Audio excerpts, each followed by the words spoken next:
Roger Urbaniak with Roger's Outdoor channel.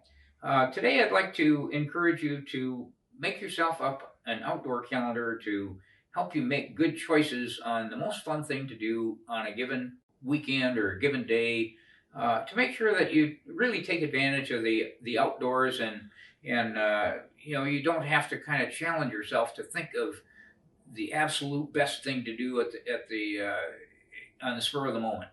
Because you do that, I notice myself. I mean, I just, kick myself a couple weeks. Oh, I could have done thus and such, if I'd have just remembered it. But if you've got that calendar, it kind of, especially as you get older, like I mean, just it really helps the memory just to be able to glance at something. And they're pretty simple. I mean, I keep two different kinds of calendars. I keep one calendar. I like to do a lot of foraging outdoors. Just gather mushrooms and fruits and vegetables and shellfish and whatnot, and come home with something to eat.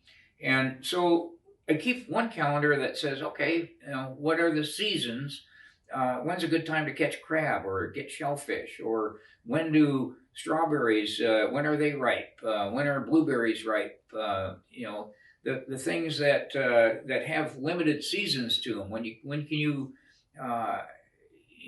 pick the ground blackberries, the Himalayan blackberries, all that kind of stuff. If you've got it written down, okay, you glance at your calendar, and my little written calendars, I've got 12 months a year, and I've got maybe 7 or 8 different options there that says, okay, these things are ripe this month. Maybe I ought to think about doing that. And then you look out the door and you say, hey, it's raining today over here. Well, how about Eastern Washington? I can drive over there, and number 6 over here says, I could be getting wild onions, or camas bulbs. I haven't dug those up in a long time. Or maybe the morels are out this weekend.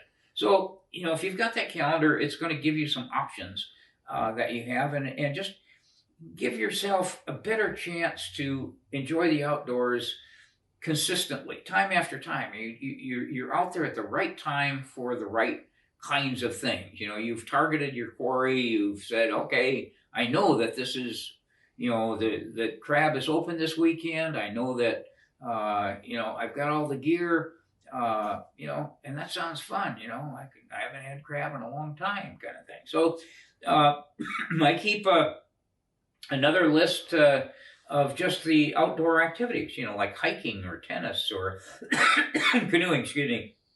The different things that you like to do, flying a drone, just your own personal interests outdoors that you might like to do, riding a bike, snowshoeing, going skiing, or all of those kinds of things. Put them on your calendar. If you like to fish, make sure it's on your calendar. And then you kind of glance at it and say, this weekend I'm going to do thus and such. So while you're out there doing thus and such, if you happen to see me out there, maybe picking something or whatever, or just doing thus and such, just don't forget to wave.